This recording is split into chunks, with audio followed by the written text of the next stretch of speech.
So one of the problems that I see out there among creators right now is that the platforms, no matter who they are, they see the creator as a production unit, not part of the process. Because the creator themselves, right, when they're creating, they're expected to maintain. It's like the old publish or perish kind of thing in academia. Because you're expected to keep producing content, you're expected to remain visible, be available, emotionally available. You're supposed to be psychologically aware, algorithmically compliant, all these different things that you have to do. You are seen more as a production unit that can potentially make the platforms money, right? And you could potentially earn a little bit yourself.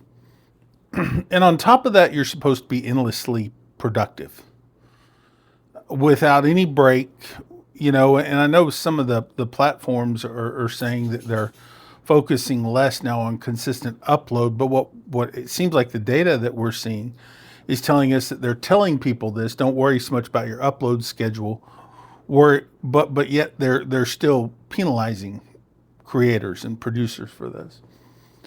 So when you're facing things like these very opaque monetization schedules and these very complicated algorithms and unstable reach and stuff like that, you're really, it takes a toll on you as a creator psychologically, and as a human, it takes a real toll on you.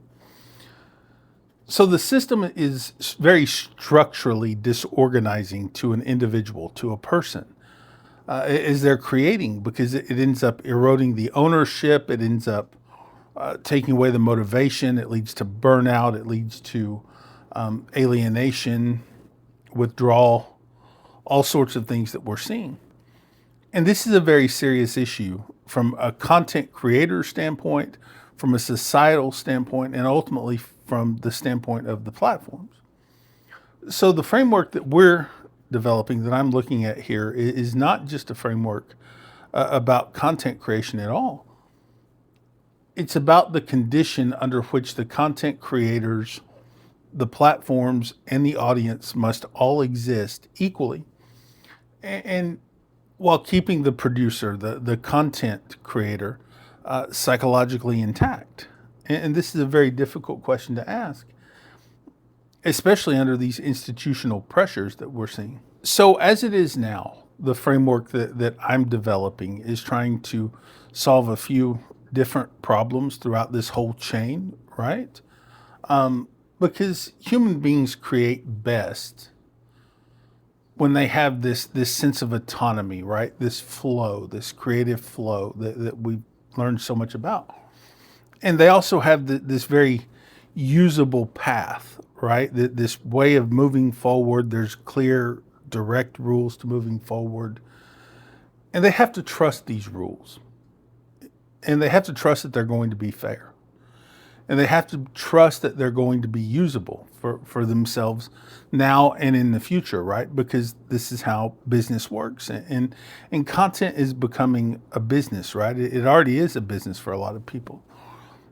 So if you have that sense of agency, you have that flow, you have that support, you believe that the system is truly fair for everyone involved, this is an important thing. And this makes the content better, it makes the creator healthier, and it makes the ecosystem that the content lives feel and seem like it's much more of a cohesive unit instead of just a glob of content thrown on the internet. So what we're seeing is, we look at the data, right, that we've been able to collect from sources like Google, and we've looked at some of the stuff from other places like Substack and Medium, some of these places, is that we've seen that the platforms operate under very different conditions than the creators themselves. They have very opaque rules. There's a lot of volatility within there. There's things that are constantly changing. They have a lot of hidden incentives. We've seen this. I've been able to talk with some people at Google, and talk with some people at Medium, and one person at Substack, and found that there's a lot of hidden incentives there for the internal production units, the people who are moving the train along the tracks, if you will. Then, of course, there's this expectation that they'll work constantly. You will work constantly, you will work hard, you will work difficult, and then put this public facing face out there that we're a laid back, chilled, easygoing environment for everyone to enjoy. We're seeing that that's just not the case. So the platforms seem like they have this public facing thing, right? And then they have this inward looking thing that's very different than what they're putting out there for you to consume. So the framework here that I'm developing, how this contributes to all of this, right? Is it's attempting to answer some very key questions in this that are more civilizational in nature, right? How do we build digital environments that don't just merely harvest expression and harvest content and harvest people's emotions, but rather they actually sustain people and they keep people going and they keep them expressing. How do we create these types of environments that help people do great things? So the framework, as we understand it now, as we're getting to know this framework now, it answers a few key questions and a few very, very important questions, so far as I can tell, about this whole thing is that number one, what do human beings need in order to create honestly and create sustainably, right? I think this is the first key question to this. And really, it's probably the backbone of the framework if you want to be totally candid about it. Because what we're seeing is so far is, as I understand it now through the research, just looking at some of the data, is that authentic and sustainable creation requires this flow that we read so much about. There's a ton of academic research out there on this psychological autonomy, and it also needs economic transparency. You need that in order to create, so that way you're not running into this alienation, right? You need all of this stuff. You need the social support, right? Because without any of these things, right, then the expression becomes strained. It becomes very compromised and very performative instead of just good, solid content. And I think that deep down, there's a lot of creators out there that just want to create good, solid content. And there's a huge market for that. But you have to offer them something, this autonomy, this creative flow, this reality space in order to do that. So I've studied a lot of Deci and Ryan, and I still do. A lot of this is based off of the self-determination theory, SDT, and perceived behavioral control as well, actually, if you really want to go deep into this. And I utilize throughout my research, we're looking at SDT and Deci and Ryan and this whole thing here, and a lot of the other academic research out there, to show that when autonomy, competence, relatableness, and control are undermined, the creators really struggle. The result of that is like alienation. It's helplessness. It's burnout. It's fatigue. You're getting tired of doing this thing over and over and over again for no result.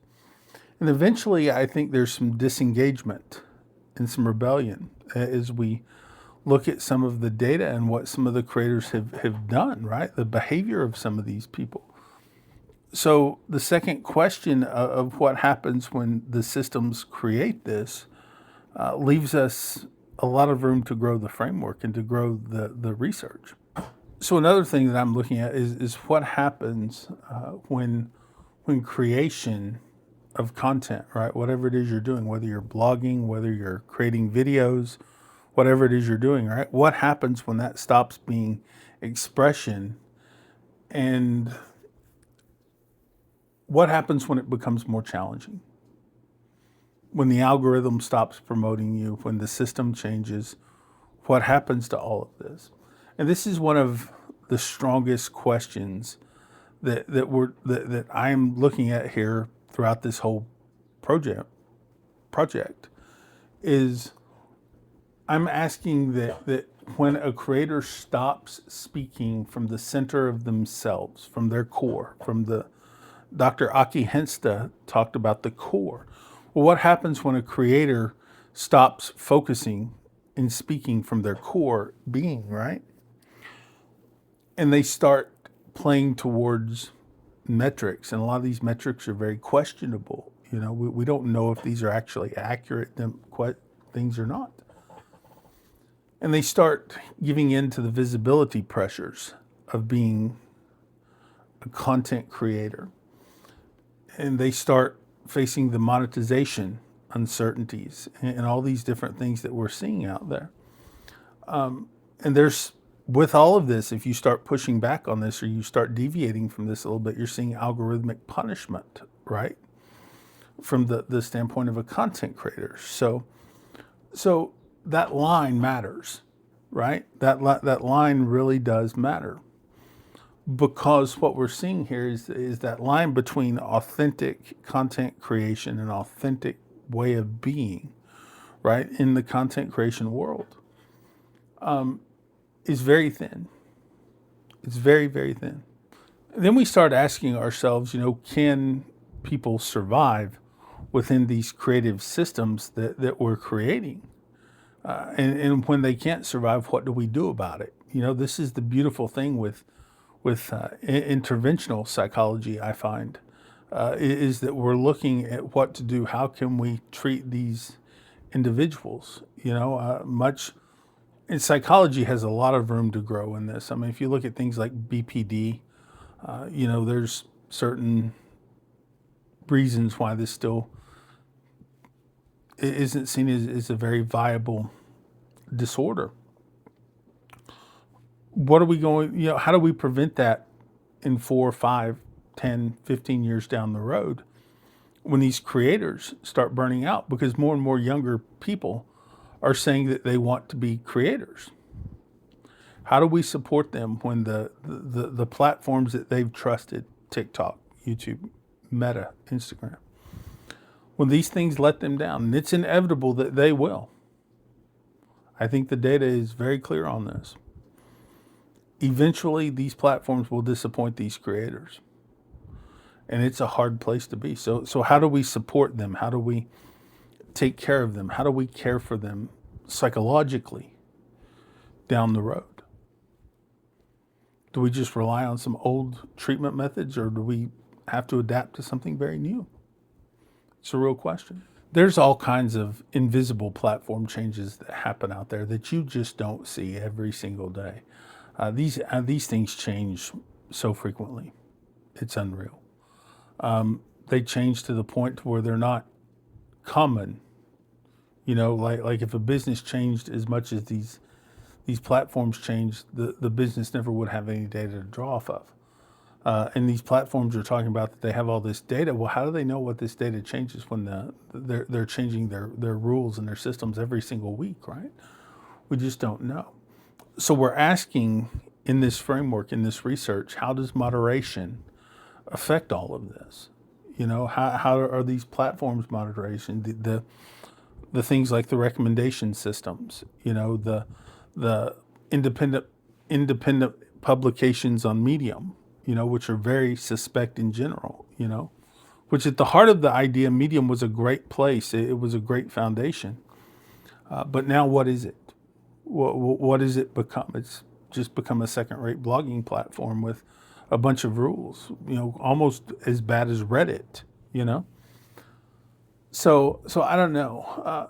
When we look at these things, we start seeing people copying styles. We hear this reverse engineering term a lot coming up, just reverse engineer what somebody else is doing.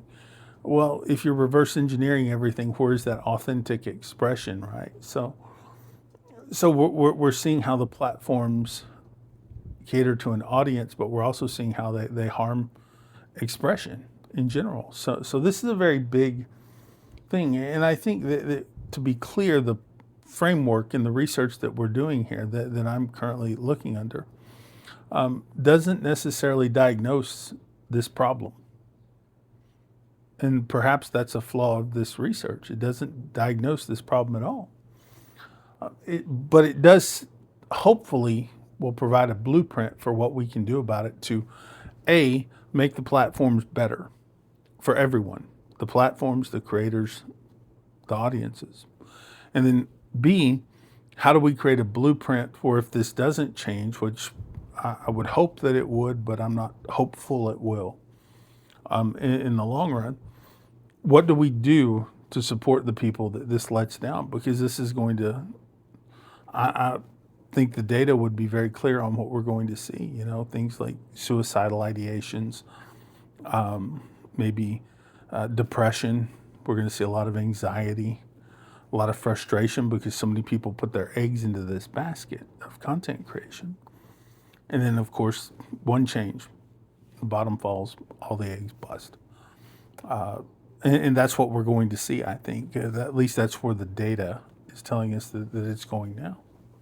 At the end of the day, what I hope we're able to do with this is to help content creators stay authentic and true to themselves, help platforms become more creator-centered, and help the audiences find the right content. That's admittedly, that's not an easy balance to do. I think more importantly, the framework that I'm building here asks this question: what kind of an online environment are we working towards that helps creators do their very, very best work?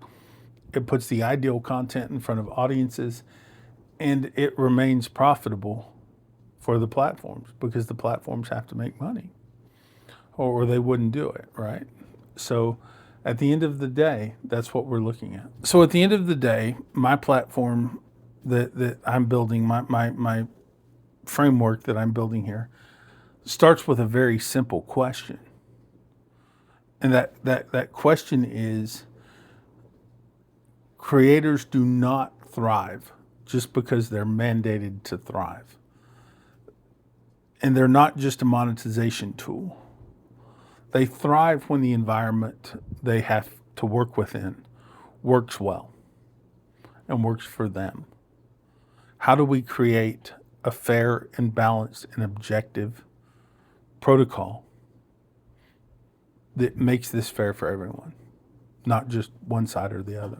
So if my framework is right, which we're still a long way from proving this thing, if my framework is right, then better creator outcomes could possibly be achieved.